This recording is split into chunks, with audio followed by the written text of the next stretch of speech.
Michel Foucault a été invité par l'Université catholique de Louvain, la faculté de droit et l'école de criminologie à donner une série de cours-conférences qu'il a intitulées « Mal faire, dire vrai » sur la fonction de l'aveu en justice. Pour vous présenter à nos auditeurs, je souhaiterais vous poser un certain nombre de questions. Bien sûr, vous êtes très connu, vous donnez cours au Collège de France, vous avez publié une série d'ouvrages depuis l'histoire de la folie, naissance de la clinique, les mots et les choses, l'ordre du discours, l'archéologie du savoir, surveiller et punir, et vous êtes en train d'écrire une histoire de la sexualité. Ces ouvrages sont pour la plupart connus, certains plus que d'autres. Certains ont suscité des débats parfois passionnés. Mais il me semblerait intéressant que vous puissiez nous dire un peu comment vous avez cheminé à travers une série de problématiques, une série de questions. Pourquoi vous vous êtes intéressé à l'histoire de la psychiatrie, à l'histoire de la médecine, à la prison, maintenant à l'histoire de la sexualité. Pourquoi aujourd'hui vous semblez vous intéresser à l'histoire du droit? Quel a été au fond votre itinéraire? Qu'est-ce qui a été le fil conducteur de votre réflexion? S'il est possible de répondre à une telle question. Oui, c'est une question difficile que vous me posez. Bon, parce que le fil conducteur, on ne peut guère le dégager qu'une fois qu'on a été conduit au terme dernier, c'est-à-dire au moment où on va cesser d'écrire. Et puis, au fond, vous savez, je ne me considère absolument pas ni comme un écrivain, ni comme un prophète. Je travaille, c'est vrai, en grande partie, souvent, au gré de circonstances, de sollicitations extérieures, de conjonctures diverses. Et je n'ai pas du tout l'intention de faire la loi. Et il me semble que s'il y a dans ce que je fais une certaine cohérence, elle est peut-être plus liée à une situation qui nous appartient à tous les uns et aux autres, dans laquelle nous sommes tous pris, plus qu'à une, si vous voulez, une intuition fondamentale ou à une pensée systématique. C'est vrai, si vous voulez, que, me semble, que la philosophie moderne, peut-être depuis le jour où Kant a posé la question Was ist Aufklärung, c'est-à-dire qu'est-ce que c'est que notre actualité, qu'est-ce qui se passe autour de nous, qu'est-ce que c'est que notre présent, il me semble que la philosophie a acquis là une dimension où que s'est ouverte pour elle une certaine tâche qu'elle avait ignorée ou qui n'existait pas pour elle auparavant, et qui est de dire qui nous sommes. Oui. De dire qu'est-ce qu'est notre présent. Qu'est-ce que c'est que ça aujourd'hui? C'est évidemment une question qui n'aurait pas eu de sens pour Descartes. C'est une question qui commence à avoir du sens pour Kant, quand il se demande ce que c'est que la Aufklärung, et c'est une question qui est en un sens la question de Hegel. Qu'est-ce que c'est que le maintenant? Oui. C'est la question aussi de Nietzsche. Bon, et je pense que la philosophie, parmi différentes fonctions qu'elle peut et qu'elle doit avoir, a aussi celle-là, de s'interroger sur ce que nous sommes dans notre présent et de notre actualité. Je dirais que c'est en un sens autour de cela que je pose la question, et dans cette mesure, eh bien, je suis nietzschéen ou hegelien ou kantien, oui, par ce côté-là. Bon, comment est-ce que je suis venu alors à poser ce genre-là de questions? Bon, pour faire deux mots sur l'histoire de notre vie intellectuelle aux uns et aux autres, disons dans l'Europe occidentale après la guerre, on pourrait dire ceci, c'est qu'on disposait, vers les années 1950, d'une part, d'une perspective, d'un mode d'analyse qui était très profondément inspiré par les phénoménologies, qui était en un sens à ce moment-là une philosophie, je dirais, dominante. Dominante, je ne mets aucune péjoration dans ce mot-là, je ne veux pas dire qu'il y avait dictature ou despotisme de ce mode-là de pensée, mais dans l'Europe occidentale, en particulier en France, la phénoménologie était un peu était un style général d'analyse. Bon, c'est un style d'analyse qui revendiquait comme l'une de ses tâches fondamentales l'analyse du concret. Bon, et il est très certain que de ce point de vue-là, on pouvait rester un petit peu insatisfait dans la mesure où le concret auquel se référait la phénoménologie, ce concret était, comment dire, un petit peu académique et universitaire. Vous aviez des objets privilégiés.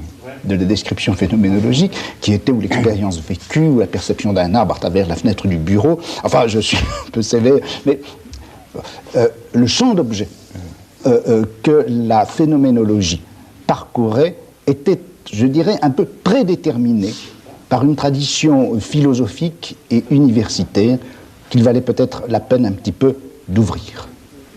Bon.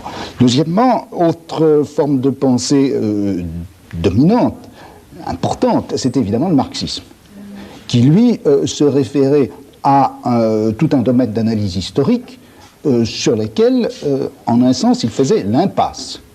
Dire autant la lecture des textes de Marx, l'analyse des concepts de Marx était une tâche importante, autant les contenus historiques, le savoir historique auquel ces concepts devaient se rapporter, et pour lesquels ils devaient être opératoires, ces domaines historiques étaient un petit peu laissés pour compte, ou en tout cas le marxisme, enfin, une histoire marxiste concrète n'était pas en France du moins très développée.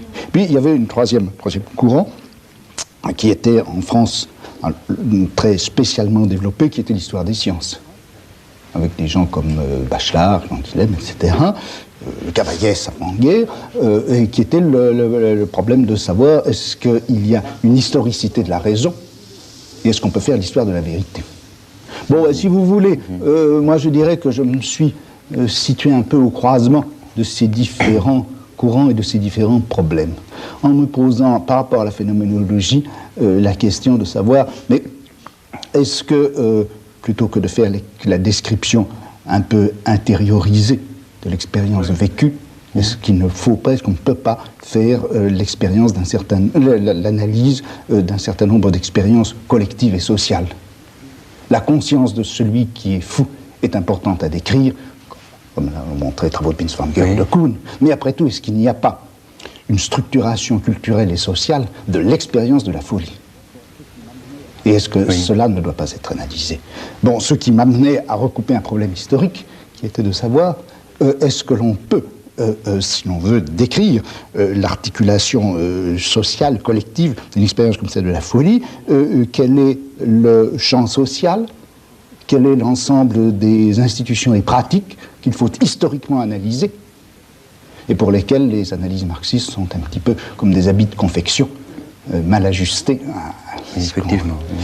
Et troisièmement, à travers ça, à travers l'analyse d'expériences historiques, collectives, sociales, liées à des contextes historiques précis, comment est-ce qu'on peut faire l'histoire d'un savoir, l'histoire de l'émergence d'une connaissance, et comment des objets nouveaux peuvent arriver dans le domaine de la connaissance, peuvent se présenter comme objets à connaître.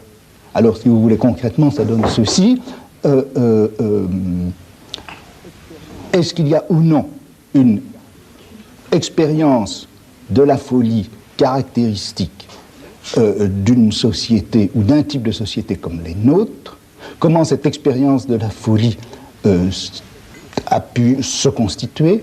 Comment est-ce qu'elle a pu émerger? Et à travers cette expérience de la folie, comment est-ce que la folie a pu se constituer comme objet de savoir pour une médecine qui se présentait comme médecine mentale?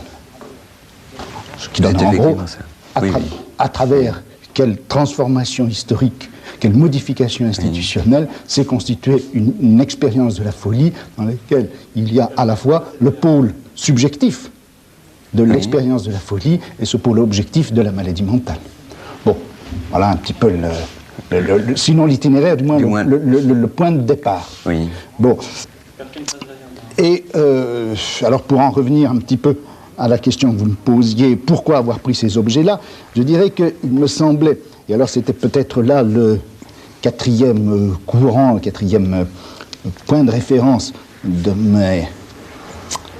mon cheminement ou de mon piétinement, ça a été si vous voulez, des textes plus littéraires, moins intégrés dans la tradition philosophique. Je pense à des écrivains comme Blanchot, comme Marteau, comme Bataille, qui ont été, pour des gens de ma génération, je crois, très importants, et qui étaient, au fond, la question des expériences limites.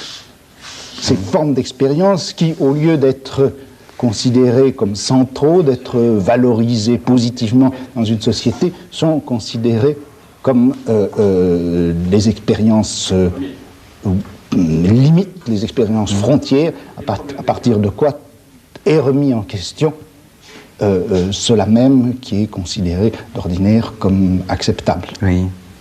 Alors, en un sens, faire de l'histoire de la folie une interrogation sur notre système de raison. Comme une expérience, la folie comme une expérience limite. C'est ça. Par exemple, quel est le rapport entre la pensée médicale, le savoir de la maladie et de la vie, qu'est-ce que c'est par rapport à l'expérience de la mort, et comment est-ce que le problème de la mort a été intégré dans ce savoir, ou comment ce savoir a été indexé à ce moment, ce point absolu de la mort. Même chose pour le crime par rapport à la loi. Au lieu d'interroger la loi elle-même, et qu'est-ce qui peut fonder la loi, prendre le crime comme le point de rupture par rapport au système. Et prendre ce point de vue-là pour interroger qu'est-ce que c'est donc la loi. Prendre la prison comme ce qui doit nous éclairer sur ce que c'est que le système pénal, plutôt que de prendre le système pénal, de l'interroger de l'intérieur, de savoir comment il s'est fondé, comment il se fonde et se justifie, pour en déduire ensuite ce qu'a été la prison. Voilà. Vous avez présenté la philosophie comme, dans son actualité, au fond depuis Kant, comme posant une question qui est une question, je pense, qui nous concerne tous, et qui permet, au fond, à l'homme de s'interroger sur sa situation dans l'histoire, dans le monde, dans la société. Il me semble qu'à travers tout ce que vous avez écrit, depuis l'histoire de la folie et jusqu'à l'histoire de la sexualité, il y a une perception de cette réalité, ou du moins il y a la perception d'un élément de cette réalité qui semble vous intéresser particulièrement et qui concerne tout ce qu'on pourrait appeler les techniques d'enfermement, de surveillance, de contrôle, bref, la manière dont l'individu dans notre société a été progressivement contrôlé. Est-ce que vous pensez qu'effectivement il s'agit là d'un élément qui, déjà depuis un certain temps, depuis peut-être l'époque classique dans notre histoire, est très déterminant pour comprendre cette modernité ? Oui, c'est vrai. Si vous voulez, ce n'est pas un problème que je m'étais posé au départ. C'est petit à petit, en étudiant un certain nombre de choses, comme justement la psychiatrie, la médecine, le système pénal, que tous ces mécanismes d'enfermement, d'exclusion, de surveillance, de contrôle individuel ont paru très intéressants et très importants.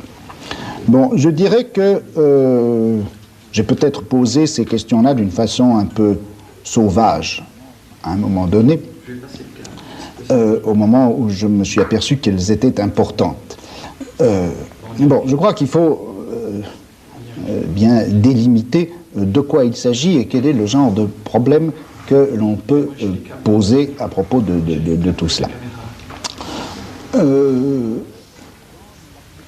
Il me semble que dans la plupart des analyses, soit des analyses de type proprement philosophique, soit dans des analyses plus politiques, sinon des analyses marxistes, la question du pouvoir avait été relativement marginalisée.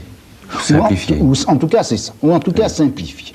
Ou bien il s'agissait de savoir quels étaient les fondements juridiques pouvant légitimer un pouvoir politique, ou bien il s'agissait de définir le pouvoir dans une fonction de simple conservation ou reconduction de rapports de production.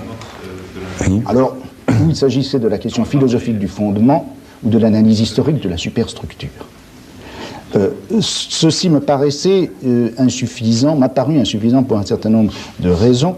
D'abord parce que je crois, et un certain nombre de choses dans les domaines un peu concrets que j'ai essayé d'analyser le montrent, les rapports de pouvoir sont beaucoup plus profondément implantés qu'au simple niveau des superstructures. Bon. Deuxièmement, la question théorique du fondement du pouvoir est importante, mais je m'excuse, le pouvoir ne fonctionne pas à partir de son fondement. Bien sûr. Il y a des pouvoirs non fondés qui fonctionnent très bien et des pouvoirs qui ont cherché à se fonder, qui se sont effectivement fondés et qui finalement n'ont pas fonctionné. Bon, si vous voulez, mon problème a été de me dire, mais est-ce qu'on ne peut pas étudier la manière dont effectivement fonctionne le pouvoir ? Alors quand je dis le pouvoir, il ne s'agit absolument pas de repérer une instance ou une espèce de puissance qui serait là, occulte ou visible, peu importe, et qui diffuserait son rayonnement nocif à travers le corps social ou qui étendrait d'une façon fatale son réseau. Il ne s'agit pas de, pour le pouvoir ou pour quelque chose qui serait le pouvoir, de jeter un grand filet de plus en plus serré qui étranglerait et la société et les individus. C'est absolument pas de ça qu'il s'agit. Le pouvoir, c'est des relations. Le pouvoir, ce n'est pas une chose. C'est une relation entre deux individus et une relation qui est telle que l'un peut conduire la conduite d'un autre ou déterminer la conduite d'un autre. La déterminer volontairement en fonction d'un certain nombre d'objectifs qui sont les siens. Autrement dit, quand on regarde ce qu'est le pouvoir, c'est l'exercice de quelque chose qu'on peut appeler le gouvernement, au sens très large. On peut gouverner une société, on peut gouverner un groupe, on peut gouverner une communauté, on peut gouverner une famille, on peut gouverner quelqu'un. Et quand je dis gouverner quelqu'un, c'est simplement au sens que l'on peut déterminer sa conduite en fonction de stratégies, en utilisant un certain nombre de tactiques. Donc, si vous voulez, c'est la gouvernementalité, au sens large, entendu donc comme ensemble des relations de pouvoir et techniques qui permettent à ces relations de pouvoir de s'exercer. C'est cela que j'ai essayé d'étudier. Comment est-ce qu'on a gouverné les fous? Comment est-ce que le problème du gouvernement des malades, encore une fois, je mets le gouvernement entre guillemets, mais en lui donnant un sens à la fois large et riche, comment est-ce qu'on a gouverné les malades? Qu'est-ce qu'on en a fait? Quel statut on leur a donné? Où est-ce qu'on les a placés? Dans quel système de traitement, de surveillance aussi, de bienveillance, de philanthropie, de quel champ économique les soins apportés aux malades? C'est tout cela que je crois qu'il faut essayer de voir. Alors, c'est certain que cette gouvernementalité n'a pas cessé, d'un certain point de vue, de devenir plus stricte au cours des âges. Le pouvoir dans un système politique comme ceux qu'on a connus au Moyen-Âge, ces pouvoirs, entendus au sens donc le gouvernement des uns par les autres, étaient finalement assez lâches. Le problème, c'était de faire le prélèvement fiscal qui était nécessaire, qui était utile ou qu'on voulait. Bon, ce que les gens faisaient dans leur conduite quotidienne n'était pas très important pour l'exercice du pouvoir politique. Il était important sans doute dans le pastorat ecclésiastique. Pour le pouvoir ecclésiastique, pour le pouvoir politique, il est devenu un moment où ça a été très important. Et où, par exemple, maintenant, pour prendre une chose très simple, le type de consommation des gens devient quelque chose qui est important économiquement, qui est important aussi politiquement. Et c'est vrai que le nombre d'objets qui deviennent objets d'une gouvernementalité réfléchie à l'intérieur de cadres politiques, même libéraux, ce nombre d'objets a considérablement augmenté. Mais je ne pense pas non plus qu'il faille considérer que cette gouvernementalité prenne forcément la forme de l'enfermement, de la surveillance et du contrôle.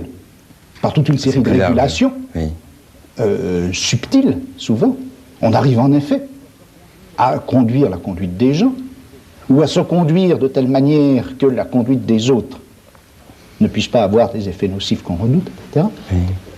C'est ce champ de la gouvernementalité que j'ai voulu étudier.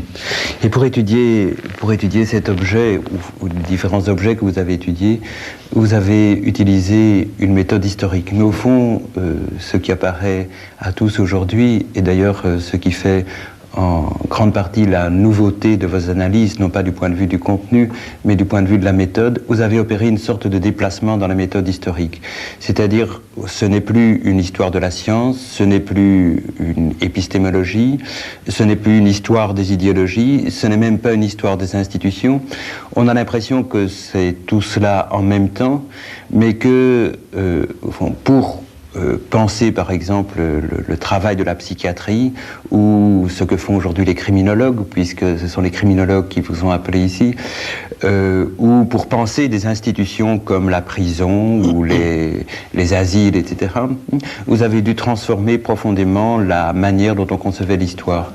Est-ce que, par exemple, l'opposition entre savoir et science qui apparaît dans dans votre œuvre, et principalement dans un certain nombre d'écrits plus méthodologiques, est-ce qu'elle vous semble très importante du point de vue de ce genre d'histoire que vous nous proposez?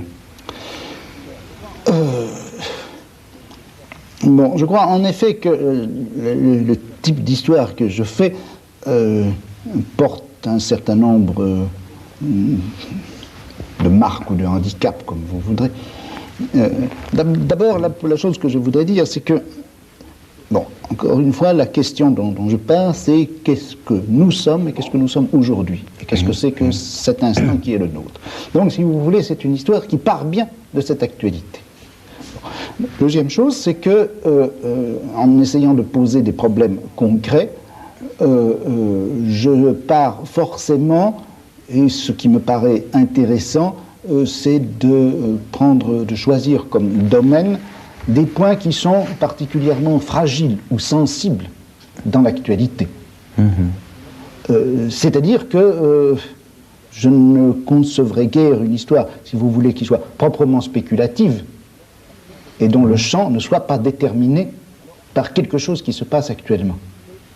Alors, tout l'intérêt, tout ce qu'il y a c'est non pas bien sûr de suivre ce qui se passe, et de suivre, comme on dit, la mode. Par exemple, une fois qu'on a écrit 10 bouquins, très bons d'ailleurs, sur la mort, on ne va pas en écrire un 11e sous prétexte que c'est la question actuelle. Il s'agit de...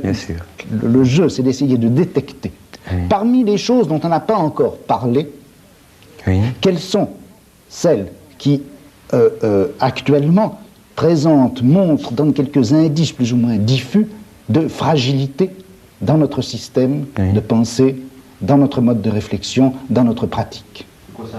Il y avait, si vous voulez, vers les années 55, quand je travaillais dans des hôpitaux psychiatriques, il y avait une espèce de crise latente, quelque chose dont on sentait bien que ça s'écaillait. Et on n'en avait pas encore beaucoup parlé. Mais pourtant, ça se vivait assez intensément.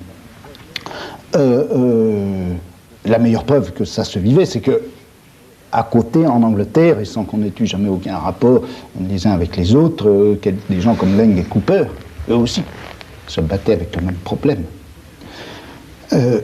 Donc c'est une histoire qui se réfère toujours à une actualité. Même chose pour le problème de la médecine. C'est vrai que la question du pouvoir médical, ou en tout cas du champ institutionnel à l'intérieur duquel le savoir médical fonctionne, était une question qui commençait à se poser, qui était même assez largement posée vers les années 60, qui n'est entrée dans le domaine public qu'après 1968. Bon, c'est donc une histoire de l'actualité en train de se dessiner. Oui. Mais par rapport à cette actualité, au fond, la manière dont vous élaborez l'histoire, elle me semble originale, elle me semble... Est-ce qu'elle est, au fond, elle est réglée par l'objet même que vous analysez? C'est en raison de ces problèmes que vous percevez comme étant fragiles ou comme étant des problèmes clés dans notre société que vous êtes amené à en refaire l'histoire, pour les éclairer bien sûr, mais à en refaire l'histoire d'une manière spécifique? Bon, alors, au niveau des objectifs que je me pose en faisant cette histoire, souvent les gens ont lu ce que j'ai fait comme des sortes d'analyses à la fois compliquées, un peu obsessives, et qui mènent à ce résultat que finalement, mon Dieu, comme nous sommes emprisonnés dans le système qui est le nôtre, combien sont nombreux les lacets qui nous enserrent, et combien il est difficile de dénouer les nœuds que l'histoire a noués autour de nous.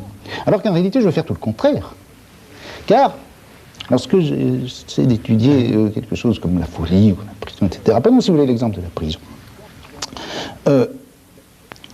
Quand on discutait, il y a encore quelques années, disons au début des années 70, avec les gens sur la réforme du système pénal, une chose me paraissait très frappante, c'est que, par exemple, bien sûr, on posait la question théorique du droit de punir. Bien sûr, d'un autre côté, on posait le problème de savoir comment on peut aménager le régime pénitentiaire. Mais cette espèce d'évidence, si vous voulez, que la privation de liberté est au fond la forme la plus simple, la plus logique, la plus raisonnable, la plus équitable de punir quelqu'un parce qu'il avait commis une infraction, cela n'était pas tellement interrogé. Or, ce que j'ai voulu faire, c'est de montrer combien finalement cette adéquation, pour nous si claire et simple, de la peine avec la privation de liberté, était en réalité quelque chose de récent. Quelque chose de récent, c'est une invention technique qui a été, dont les origines bien sûr sont lointaines, mais qui a vraiment été intégrée à l'intérieur du système pénal et qui a fait partie de la rationalité pénale à partir de la fin du XVIIIe siècle. Et j'ai essayé d'interroger les raisons pour lesquelles la prison était ainsi devenue une sorte d'évidence dans notre système pénal. Il s'agit donc de rendre les choses plus fragiles par cette analyse historique, ou plutôt de montrer à la fois pourquoi et comment les choses ont pu se constituer ainsi, mais montrer en même temps qu'ils se sont constitués à travers une histoire précise. Il faut donc montrer et la logique des choses, ou si vous voulez, la logique des stratégies à l'intérieur desquelles les choses se sont produites, et montrer que ce ne sont pourtant que des stratégies, et que du coup, en changeant un certain nombre de choses, en changeant de stratégie, en prenant les choses autrement, du coup, ce qui nous paraissait évident ne l'est pas. Notre rapport à la folie, c'est un rapport qui est historiquement constitué. Et du moment qu'il est historiquement constitué, il peut être politiquement détruit. Ou, je dis politiquement, en donnant au mot politique un sens très large. En tout cas, il y a des possibilités d'action, puisque c'est à travers un certain nombre d'actions, de réactions, etc., à travers un certain nombre de luttes, de conflits, pour répondre à un certain nombre de problèmes, qu'on a choisi ces solutions-là. J'ai voulu réintégrer beaucoup des évidences de notre pratique dans l'historicité même de ces pratiques. Et du coup, les déchoir de leur statut d'évidence pour leur redonner la mobilité qu'elles ont eue et qu'elles doivent toujours avoir dans le champ de nos pratiques. Oui, dans vos conférences actuelles, vous utilisez le terme véridiction, qui se réfère à dire la vérité et qui touche un problème de vérité. Dans la méthode, au fond, dans ce que vous venez de dire concernant à la fois votre intérêt pour l'actualité et la manière dont vous envisagez l'histoire et la constitution même, au fond, de cette actualité, en quelque sorte, vous remettez en question ce qu'on pourrait penser être les fondements de telle ou telle pratique, et vous avez dit que vous l'avez dit à propos du pouvoir. Au fond, le pouvoir ne fonctionne pas à partir de son fondement, mais il y a effectivement toujours des justifications ou des réflexions philosophiques qui visent à fonder le pouvoir. Votre méthode historique elle-même, qui est une méthode qui fait une sorte d'archéologie ou de généalogie selon peut-être selon les objets ou selon le développement même de votre pensée, vise à montrer que finalement il n'y a pas de fondement à des pratiques de pouvoir. Est-ce que vous seriez d'accord pour dire qu'au fond, d'un point de vue philosophique et dans l'ensemble de votre développement, ce que vous visez, c'est aussi à déconstruire toute entreprise qui viserait à donner un fondement au pouvoir? Mais je crois que l'activité de donner un fondement au pouvoir, l'activité qui consiste à s'interroger sur qu'est-ce qui fonde le pouvoir que j'exerce, ou qu'est-ce qui peut fonder le pouvoir qui s'exerce sur moi, je crois que cette question est importante.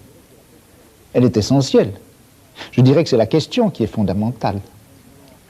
Mais le fondement que l'on donne en réponse à cette question fait partie d'un champ historique à l'intérieur duquel elle a une place tout à fait relative, etc. C'est-à-dire qu'on ne trouve pas le fondement, mais il est très important que dans une culture comme la nôtre, la question est de savoir si on peut le trouver ailleurs ou pas, dans d'autres cultures, ça je n'en sais rien, mais il est très important que pour nous, depuis, ma foi, non seulement des siècles, mais des millénaires, un certain nombre de choses, comme en particulier l'exercice du pouvoir politique, s'interroge lui-même, ou se voit interrogé par des gens qui posent la question, mais qu'est-ce qui vous fonde? Qu'est-ce qui vous légitime? Il y a là un travail critique. Mais ce que vous trouvez important, c'est justement le travail critique de cette question qui sans cesse revient et qui interroge. Il y a 2 millénaires qu'on s'interroge sur le fondement du pouvoir politique. Quand on dit 2 millénaires, c'est 2 millénaires et demi. On s'interroge sur les fondements du pouvoir politique, et c'est cette interrogation qui est fondamentale. Et au fond, le type d'histoire que vous avez faite, c'est bien une analyse vous avez dit des stratégies, oui, mais aussi une analyse de la manière dont un certain nombre de pratiques ont recherché leur propre fondement. Absolument, absolument. Je dirais que c'est l'histoire des... Je vais employer encore un mot barbare. Mais les mots ne sont barbares que lorsqu'ils ne disent pas bien clairement ce qu'ils veulent dire, si bien que beaucoup de mots familiers sont barbares, parce qu'ils disent beaucoup de choses à la fois ou qu'ils ne disent rien. Et qu'en revanche, certains mots techniques, bizarrement construits, ne sont pas barbares, s'ils disent à peu près clairement ce qu'ils veulent dire. Je dirais que je fais l'histoire des problématisations, c'est-à-dire l'histoire de la manière dont les choses font problème. Comment et pourquoi, et sur quel mode particulier, la folie a-t-elle fait problème dans le monde moderne? Et pourquoi est-ce que c'est devenu un problème important? Problème tellement important qu'un certain nombre de choses, par exemple comme la psychanalyse, qui Dieu sait a diffusé à travers toute notre culture, c'est même partie d'un problème qui était un problème absolument intérieur au rapport que l'on pouvait avoir avec la folie. Bon, c'est l'histoire de ces problèmes. Sur quel mode nouveau, la maladie qui évidemment a toujours fait problème, mais il y a eu un mode nouveau de problématisation de la maladie, me semble-t-il, à partir du XVIIIe, du XIXe siècle. Alors ce n'est pas en effet ni l'histoire des théories, ni l'histoire des idéologies, ni même l'histoire des mentalités qui m'intéresse. C'est l'histoire des problèmes, c'est si vous voulez la généalogie des problèmes qui m'intéresse. Pourquoi un problème et pourquoi tel type de problème, pourquoi tel mode de problématisation apparaît à un certain moment à propos d'un domaine, par exemple à propos de la sexualité. Bon, j'ai mis très longtemps à commencer à percevoir comment on pouvait répondre à cela. Quel a été le nouveau problème, voyez-vous, à propos de la sexualité, c'est pas tellement de savoir, de répéter indéfiniment la question, voyons, est-ce que c'est le christianisme, ou est-ce que c'est la bourgeoisie, ou est-ce que c'est l'industrialisation qui a amené la répression de la sexualité? La répression de la sexualité, elle n'est intéressante que dans la mesure où, d'une part, elle fait souffrir un certain nombre de gens, encore actuellement, elle est intéressante d'autre part, parce qu'elle a toujours pris des formes diverses, mais ayant toujours existé. Ce qui me paraît un truc important à faire apparaître, c'est comment et pourquoi ce rapport à la sexualité, ou ce rapport à nos comportements sexuels, ont fait problème, et sous quelle forme est-ce qu'ils ont fait problème? Car ils ont toujours fait problème. Mais il est certain qu'ils n'ont pas fait problème de la même façon chez les Grecs du IVe siècle avant Jésus-Christ, chez les chrétiens du IIIe, IVe siècle, ou XVIe ou XVIIe, maintenant, etc. C'est cette histoire des problématisations. Alors comment, dans les pratiques humaines, il y a un moment où, en quelque sorte, les évidences se brouillent, les lumières s'éteignent, le soir se fait, et où les gens commencent à s'apercevoir qu'ils agissent à l'aveugle, et que par conséquent, il faut une nouvelle lumière. Il faut une nouvelle lumière, il faut un nouvel éclairage, et il faut de nouvelles règles de comportement. Et alors, là, voilà qu'un objet apparaît. Un objet qui apparaît comme problème. Voilà. Oui. Je voudrais vous poser une dernière question. Vous avez été invité par la faculté de droit et vous semblez vous intéresser particulièrement maintenant au droit et aux phénomènes juridiques. Est-ce que vous pourriez expliquer brièvement, au fond, d'où vient cet intérêt pour le droit et ce que vous espérez en retirer? Écoutez, je crois que je me suis toujours un peu intéressé au droit, comme un laïc. Je ne suis pas un spécialiste du droit, je ne suis pas un juriste. Mais aussi bien à propos de la folie qu'à propos du crime, de la prison, j'ai rencontré le problème du droit, le problème de la loi. Et la question que j'ai toujours posée, c'était de savoir comment les technologies de gouvernement, comment ces rapports de pouvoir, entendus au sens où nous l'avons dit tout à l'heure, comment tout cela pouvait prendre forme à l'intérieur d'une société qui prétend fonctionner au droit et qui, pour une part au moins, fonctionne au droit.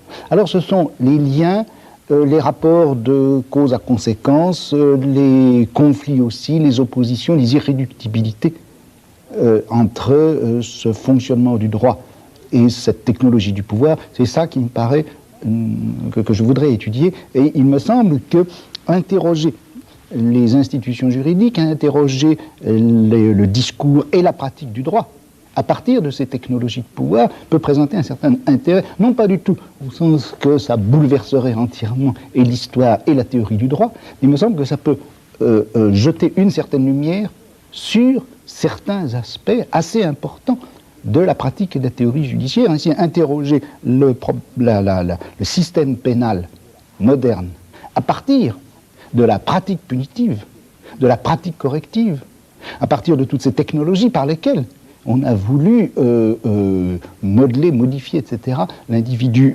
criminel. Il me semble que ça permet sans doute de faire apparaître un certain nombre de choses. Donc si vous voulez, je croise sans cesse le droit, sans le prendre comme objet particulier. Et si Dieu me prête vie, après la folie, la maladie, le crime, la sexualité, la dernière chose que je voudrais étudier, eh bien, ça serait le problème de la guerre et de l'institution de la guerre dans ce qu'on pourrait appeler la dimension militaire de la société. Et là encore, j'aurais à croiser le problème du droit, aussi bien sous la forme de droit des gens, droit international, etc., que aussi le problème de la justice militaire, etc. Enfin, qu'est-ce qui fait qu'une nation peut demander à quelqu'un de mourir pour elle? Eh bien, nous espérons tous que Dieu vous prêtera vie pour pouvoir continuer à lire vos histoires, ces histoires multiples qui nous ont tant enrichis. Je vous remercie.